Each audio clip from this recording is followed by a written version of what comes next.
Hi, I'm Dr. David Dobson. Welcome to Conversations. Today, my guest is Dr. Neha Sharma. Neha is Assistant Professor of Marketing at Birla Institute of Management Technology. She obtained her PhD in Marketing from Birla Institute of Technology and Science, Pilani. Today, we will discuss her PhD research in omnichannel retailing. It's a pleasure to have you on my show, Neha. So it's a great opportunity for me as well that you invited me on this chat show. Thank you so much, sir. Neha, please tell us what omnichannel retailing is. Seb, omni-channel retailing is basically providing one-stop solutions to the customers. So it's like if we go back like 20 years back, then multi-channel retailing evolves with the emergence of the online channel in the market.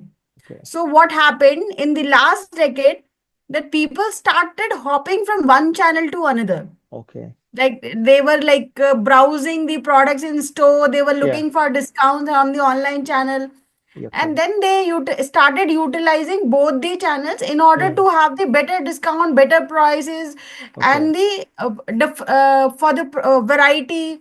mm, So with this, what happened that the retailers started feeling that their profit is cannibalizing between these two channels. mm-hmm, So they thought that we should integrate these two mm, channels and okay, all the touch points wherever consumers come to us, and okay, start giving them a one stop solution so that right, they have a better visibility of the product. They can have a like yeah, seamless transition from one channel to another, yeah, and they have a one profile experience for a particular brand. So this right. is all about omni channel retailing. So it's something like uh, they can browse online, but Yes, they can make an order and pick it from the store. correct, So sir. something like that. Okay, very nice. Your PhD research explored consumers' omnichannel shopping behavior. Yes, Why sir. were you interested in this topic? So, if I'll talk about myself, then I have 8 years of industry experience, Okay. and majority of them is in e-commerce. Hmm. So I have the better understanding of the e-commerce industry. Okay. And as soon as my career was growing in the e-commerce, so I tried to understand that what is happening. Okay. So that was the triggering point for me to Okay. understand like how does consumers basically shopping in current environment. Okay. Until the time I resign, and although I came into this particular like PhD, so I Hmm. found it that it would be better for me to go Okay. for in the current environment scenario, how does consumer shop. So Okay. I thought it would be better for me that if we just combine the both the channels and analyze their shopping journey. Okay. Okay. So I took the omni-channel customers who actually Okay. uses both the channels while they Okay. shop. Okay. So they could be like exploring the product in one store, Okay. and they might be like looking for the prices on the Yeah. online channel. So Okay. those were the targeted consumers for me. Okay. So Okay. they were the triggering point for me, like Okay. how to, like how do they shop? Why do they shop? Hmm. So this was the major area. So Yeah. that actually started poking Yeah. me that I need to understand their behavior. Okay. Wonderful. So, as you said, you worked in the industry Yes, in sir. retail environment, and now Yes, he sir. came back to university. So I'm assuming that it probably a huge learning experience because university you have to study all those theories and the research framework.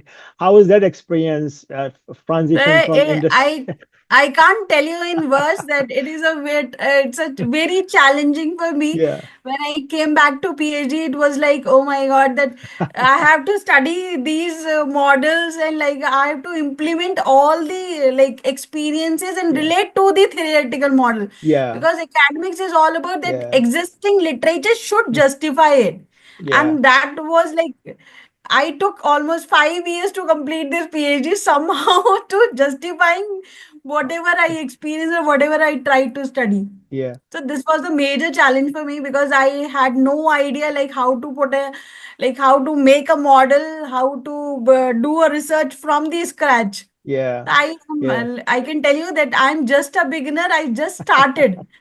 yeah, yeah, I still sometimes get confused between yeah, constructs, variables. So yeah. this is all Part of very learning. challenging for me. Yeah, but congratulations, you did it, and this is good. So I want to go back to your PhD topic. Can you share Yes, how sir. did you conduct your research? Sir, so my thesis actually have three parts. So I conducted one literature review and three empirical studies. So I Oh, you can wow. say that it comprises of three empirical study that I Mm, try to understand the omni-channel customers mm, from three different perspectives. okay. So in my first study, I Yeah. try to understand them from the generational cohorts. Okay. So I try to understand how does Gen X shops of Mm, omni-channel customers and how does Gen Y shops. And yeah. then I did a comparison between these three generations, Gen X, Gen Okay. Y, and Gen Z. Okay. So that was my first study. Okay. So we have find out that what is the major significant difference in Mm, these consumers. mm. So in this particular study, I can tell you that Gen Z is the most discount seeking generation. Okay. Why is it? So it's like that they are born digital generation. Okay. So they started looking from the digital mode. They Okay. start their shopping on Yeah. online medium only.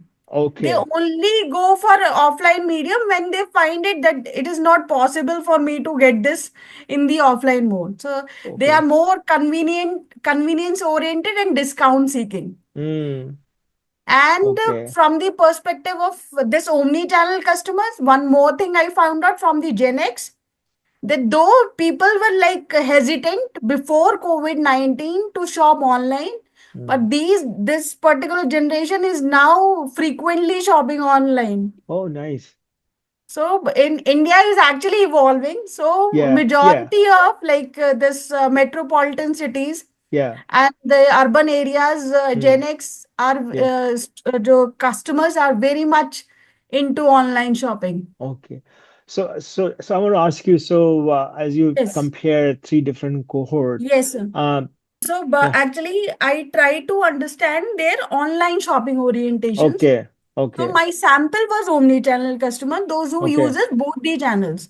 So Okay. what I try to understand that I need to find out these customers who actually Okay. shops across channels. And how Okay. did I find out? I asked them that whether do you webroom or showroom. So webroom is Okay. like when you are searching one product on Okay. online medium and then buying it on offline store Mm, and vice versa. Like okay. whether you are searching in an offline store and then buying in Okay. online. So Okay. that was So sample characteristic. okay. So in your three studies, they were all surveys, online surveys, or did you talk to those No, sir. customers as This well? study has mostly survey, Okay. and next two studies is of like mixed method study.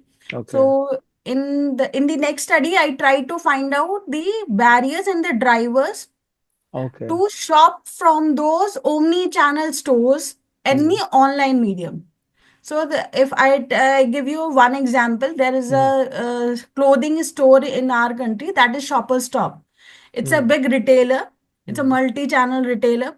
mm, So they have recently opened their website in mm, like during the COVID-19 period, mm. and they were able to gain a quite a amount of traction. Wow. But they are not able to compete with the giant e-commerce platforms which are Hmm. already working in India, Yeah. like Amazon or Yeah. Flipkart.com. So they are Yeah. very much popular here. Yeah. So I try to understand why do the consumers do not go to their online stores. Yeah. So I try to understand the drivers and the barriers as well. Yeah. So we conducted six expert interviews and Mm, understand the what are the factors that mm, actually drives or inhibits to shop from the online platforms. mm, And then we devise the entire instrument based on mm, those factors. So mm. then we went for the online survey. Mm. So, so do you think that some of those small retailer who just making the presence online, they have a difficult time to compete with the bigger giant like Amazon or some of big giant online retailers because they have more resources, more price competitiveness, better customer So, service? so if I should not compare those small retailers with the giants, but Okay. they're actually doing good. If I Oh, say are they? that they are Okay. actually putting up so much effort, Okay. that they have actually created the business only through the WhatsApp. Okay. So Oh, nice. Okay. even though they are not having a website, but they are Hmm. actually creating a business through online platform, that is a WhatsApp. It's just Okay. a messenger app, but they are Okay. able to create an Okay. omni-channel presence. Okay. So, based on your research, what is your advice building an omni-channel retail strategy? So, for if I, as a retailer, or I should tell them a retailer that what should you go through, what should you go with this particular research, then I'll tell that you should devise your strategy as per the consumer set.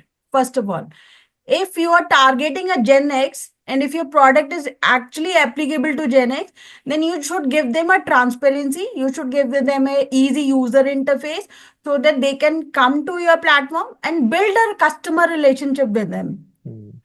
And if you are actually targeting a Gen Z, then you should attract those consumers with the most better prices, because they are the most like in the current environment, they are the highest discount seekers. So Hmm. you should give them a better discount, and that Hmm. too, it should be consistent across channels. It Hmm. should not be like that on one channel you are pricing your prices Hmm. are higher, and on the other side you are giving them a discount. So it Hmm. actually creates a confusion in the minds of the consumer, that Hmm. why are you charging high, because they do not Yeah. understand the nitty-gritties involved Yeah. in the Yeah. operations of these stores. Yeah. So, do you think this also creates some sort of challenge because uh, I mean, normally purchase product in a store like brick and mortar traditionally generally is slightly higher because of extra cost goes it, whereas online is Yes. somewhat cheaper, right? Do you think it's created some barrier for retailers coming Yes, sir. on? So for this, I like when I had an expert talk, or I try to understand the customer's perspective, then I try to find out that what is happening in India, that sales assistant people doesn't have so much of knowledge. When Hmm. they do know that they are having an online store, but they Hmm. do not tell them that they are the same entities. So Okay. they actually do not create a relationship with them. They Hmm. simply say that if you want to purchase online, then go to online store. That is not going to be counted. But Okay. rather, you should say that this is the same product. If you are Yeah. getting a better price at our website, then Yeah. I'm ready to give it right away. Then Okay. that way you can actually retain your customer. Right. Yeah. Yeah. So it's basically no matter what channel you have, one pricing strategy. Yes, sir. Any other advice other than pricing? Sir, right now, Indians are very much open for the personalization. In my second study, when I was understanding the Yeah, inhibitors and drivers, so I yeah, understood that drivers actually make them attract, but yeah. inhibitors are actually making them withdraw from the website. So you Hmm. need to work on the inhibitors Hmm. simultaneously with the drivers. It shouldn't be Okay. like that you are working only on drivers and drivers, because they are one time they will help you in attracting the customers, but Yeah, they are not going to help you in retain those customers. yeah, yeah. So, And what about the CRMs, customer relationship management through databases? Like, does company maintain customer databases where they continue to promote their product through personalized email offers or something yes, in yes, those nature? this is the normal company's tendency, that they do have the customer relationship management databases. But Okay. one biggest flaw in India's market, in retail market, I can tell you that they are not putting efforts in training their sales assistant. So they are not that level, they do not possess that level of knowledge that they can Okay. understand this omni-channel concept. Okay. They do created their online stores, they Okay. do created their physical presence, but Okay. their salesman knowledge Yeah. is lagging, so they are not able to increase their traffic on their online websites. Okay. There are few names that are actually working good, but that are in different industry that I've not studied. So I should Okay. not talk about it. For sure. Yeah. So how do you see the future of omnichannel retailing? Like how is going to evolve over time? Because I mean, assuming that right now it's still developing, it's still growing. Yes, sir. Like, So in next 10 years, I can say that every store is going to be an online omni-channel store, whether it's a small retailer or a biggest retailer, because that is the need of the hour, that if you want to survive in current market environment, then you yeah. need to have both the presence. You Okay. cannot be like you, if you will not be Yeah. available on one channel, then you will be lagging in the competition. So you're saying that the future of companies who are just rely on the brick and mortar, Yes. not necessarily is sounds very promising. No, so I'm not saying that offline presence is not important. It's an Okay. important feature, but their role is changing. Okay. Now, customers will be coming to your store just to Yeah. have a physical Feel it, evaluation of the product. to try it out. Yes, sir. Yeah. Yeah. So their So, role is evolving. So you need to okay. have both offline and online presence. Okay. I am not in the state that I can say that it is at the brink of the dead. No, physical store is going to stay forever, because Yeah. that is the only medium that customer can Yeah. actually inspect a product in Yeah. person. Yeah. Did you notice after the COVID the number of customers start dropping to shop actual physical stores? But sir, if I would talk about like 21 or 22, the numbers were decreased. But Okay. as soon as COVID got diminishes from this environment, Okay. and numbers have been rose to the same level. Oh, really? So Okay. because Okay. people do believe in social interaction, they do Okay. want to have an entertainment purpose. Okay. So Okay. physical stores are not going anywhere. So Okay. they are going to stay in the market, and they Okay. have a very valuable role in the omni-channel medium. Okay. Okay. Okay. So, based on your research, what is your advice for future research on this topic? So, but this is an emerging topic that I can tell you. So, Mm, but right now, researchers should focus on the various technologies that can actually bridge the gap between online and offline shopping. okay. So, that is augmented reality is evolving.